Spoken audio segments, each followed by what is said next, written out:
बताऊंगा। आपने भगवान गोरखनाथ जी का नाम सुना होगा, सुना है गोरखनाथ जी का नाम? इनका जन्म ही भस्म से।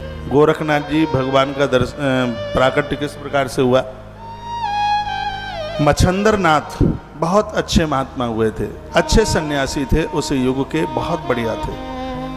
तो मच्छंदर नाथ ने बहुत तप किया, भगवान शंकर की साधना सिद्ध हो गई, भोलेनाथ उनके सामने आके प्रकट हो गए। भोलेनाथ सामने आके प्रकट हुए, उन्होंने षडाक्षर मंत्र का जप बहुत लंबे समय तक किया था, ओम नमः शिवाय,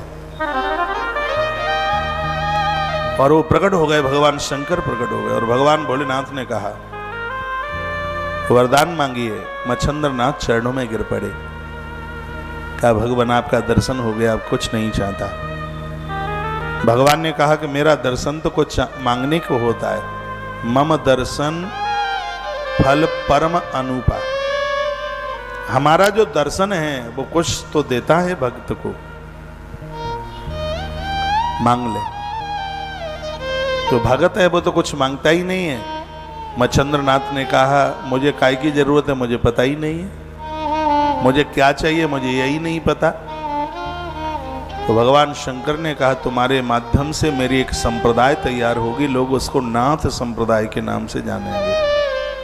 शंकर बोले, कहा तुम 9 महात्मा होगे और तुम 9 महात्माओं के द्वारा इस संप्रदाय को बहुत आगे बढ़ाया जाएगा, और मेरी विभूति का तुम प्रचार करो। मेरी विभूति जिस किसी बांझ नारी को भी तुम दे दोगे, यह मेरा वरदान है मच्छंदर, उस विभूति के द्वारा संतान का जन्म हो जाएगा। भगवान शंकर बोले। भोलेनाथ ऐसा कहकर के प्रकट हो गए, अंतर्ध्यान हो गए। मच्छंदर नाथ कभी चूल्हा तो सुलगाते नहीं थे, सुनिए, भिक्षा मांग करके काम चलता था। नाथ संप्रदाय बड़ी अच्छी संप्रदाय। हमारे यूपी के बाबा महात्मा योगी इसी संप्रदाय के महापुरुष हैं। वो आनंद की बात यह है कि हमारा जो सन्यास परंपरा है या बैरागी लोग हैं, ये परम सनातनी है।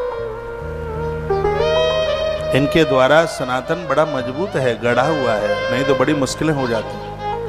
हमारे जितने नागा महात्मा है, नागा साधु हैं, वो सब सनातनी है, वो जिनसे धर्म बड़ा मजबूत है। तो ये महात्मा मच्छंद्र नाथ ने देश भ्रमण किया। एक दरवाजे पर जो मिल जाता था उससे ये गुजारा कर लेते थे। एक दिन की बात थी, एक किसी दरवाजे पर जाके आवाज लगाई, अलाप निरंजन, आवाज लगाई। अंदर से एक देवी एक थाल भर करके खाने पीने की सामग्री सामान लेकर के आई। वो दे रही थी, लेकिन उसके चेहरे पर कुछ उदासी थी। महात्मा मच्छंदर ने कहा, बेटी, देते समय जिसके चेहरे पर उदासी हो उसके हाथ का कुछ लेना नहीं चाहिए, इसलिए हमें तुम्हारे घर की भिक्षा नहीं चाहिए, तुम्हारे चेहरे पर उदासी है। उस देवी ने कहा, योगी, मेरे चेहरे पर उदासी इस देने की वजह से नहीं है, मेरे चेहरे पर उदासी किसी और वजह से है। मच्छंद्र नाथ ने पूछा, बेटी बताओ। उस बिटिया ने कहा, जिसको आप पूरा ही नहीं कर सकते तो फिर बताने का फायदा क्या है, इसलिए गुरुजी आप भिक्षा लीजिए, सासू माँ मेरी इंतजार कर रही होगी और मैं जाती हूँ। मच्छंद्र नाथ ने कहा, नहीं बताइए, शायद हमसे पूरा हो जाए। मच्छंद्र नाथ बोले, तब वह रो पड़ी, उसकी आंख में आंसू आ गए और वो कहने लगी, गुरुजी मेरी सूनी गोद भरा, ओ जोगी मोहे बल दे दे, मेरा बुझता दीप जला, ओ जोगी मोहे बल दे दे, मेरा मिटता पावन से बड़ा हो योगी मोहे बल दे दे। मेरी सोनी गोद भरा हो योगी मोहे बल दे दे। मेरा मिटता बंस बड़ा हो योगी मोहे बल दे दे। मेरे अगना फूल खिला हो योगी मोहे बल दे दे। मेरी सोनी गोद भरा हो योगी मोहे बल दे दे। बोलिए शंकर भगवान की जय महाकालेश्वर नाथ भगवान की जय। नमः पार्वती पतये हर हर। तो मच्छंद्रनाथ बाबा के सामने वह देवी प्रार्थना कर रही थी। वो कहती है मेरे संतान नहीं है, मेरे औलाद नहीं है, कोई मुझे कलमुआ कहती है, कोई मुझे बांझ कह के अपमानित करती है और मैं बहुत दुखी हूं। गुरुदेव पता नहीं है लालसा मेरे संग ही रह जाएगी क्या।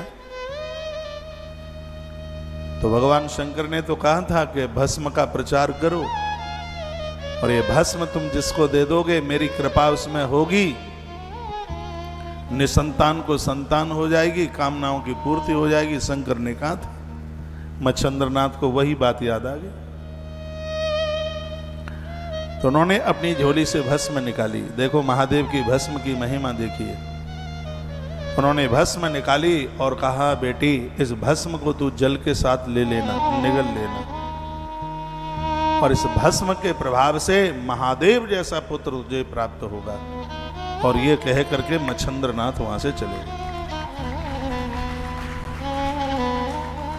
इस परिवार में गाय की पूजा बहुत होती थी, सैकड़ों गाय थी और पहले समय में लोग गाय रखते ही थे। इतने गाय की बहुत सेवा होती थी। तो वह देवी भिक्षा डालकर वो भस्म लेकर के गई और उसने ये खुशी के मारे नाच रही थी। तो उसने ये बात अपनी ननद को बताई और ननद के पेट में बात कम रुकती है कि वो भाभी की बात अपनी मां को ना कहे जाके। कम होता है कि ना कहे, तब तक तो उसका पेट फूल जाएगा, नहीं बताएगी तो। जब तक भाभी की बात वो अपनी मैयों को ना बताए तब तक तो पेट फूल जाएगा। उससे पेट में बात पचेगी थोड़ी। तो उसने तो मन पा करके अपनी भाभी को ये बात बता दी।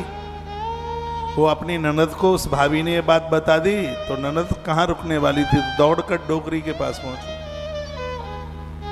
क्या कि आजकल तो भाभी मुस्टंडों के साथ में उनका पता नहीं, वो तो उसने अपनी भाषा में और क्या क्या बोला। ताकि एक बाबा जी से लेकर के धूल ले आइए और सो डोकरिया ने लाठी उठाई। सास थी डिप्लोमा, उसके पास तो लाइसेंस था सास का। तो उसने वो डंडा उठाया और आके बोले कलमो इधर इधर इधर। वो थर थर कांपती रही। कहा माँ जी क्या गलती हो गई? कौन फकीर बाबा के यहां से आई है? राख लाइए, राख।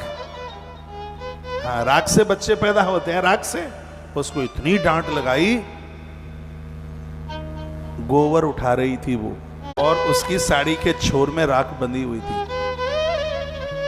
वो डर गई, वो भयभीत हो गई और उसने कह दिया माँ जी मैं तो उसको घूरे पर फेंक के आ गई। घूरा जानते हैं, जहां गोबर डाला जाता है। तो इतनी भयभीत हो गई और उसने सास माँ के डंडों से बचने के लिए वो साड़ी का छोर खोला और उसने वो राख वहां घूरे पे जाके डाल दी। उसके ऊपर गोबर डलता रहा। कई साल तक गोबर डला उसके ऊपर। 16 वर्ष के बाद में वही मच्छंद्रनाथ आए वहां। उन्होंने फिर कहा अलक निरंजन। तब तक तो उसकी उम्र पलटा खा गई थी और वही देवी फिर आज भिक्षा देने के लिए आई। तो बाबा मच्छंदर ने कहा ये भिक्षा नहीं, 16 साल पहले भस्म दे के गया था, उसे बेटा हुआ होगा, बेटा कैसा है? वो रो पड़ी, आंख में आंसू आ गए। कहा गुरुजी, ननद और सास माँ ने बहुत डांट लगाई, मैंने तो उस भस्म को फेंक दिया। मच्छंद्र ने कहा, शंकर की वाणी, संतान के लिए भस्म दी जाए और संतान न हो, ऐसा कैसे हो सकता है? तो उन्हें भस्म कहाँ फेंकी? तो उसने वो घूरे की तरफ इशारा किया जहां गैया का गोबर डलता था, वो इशारा किया कि यहां डाला। मच्छंद्र ने नेत्र बंद किए, समाधि लगाई और गोबर के नीचे दबा हुआ बच्चा मच्छंद्र नाथ ने अपनी समाधि में देख लिया। और उन्होंने कहा, बेटा, गोबर के नीचे से आवाज आई, गुरुजी। गुरुदेव मच्छंद्र नाथ ने गोबर उठाया, जिंदे बच्चे को बाहर निकाला, बच्चा छड़ों में गिर पड़ा।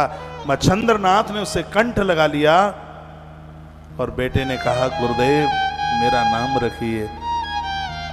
तो गुरुदेव ने कहा, तू शिव अवतारी है, शंकर ही तेरे रूप में है। 16 वर्ष तक गौ माता ने तुझे रखा है, इसलिए मैं तेरा नाम गोरख रखता हूं, इसलिए उनका नाम गोरख हुआ।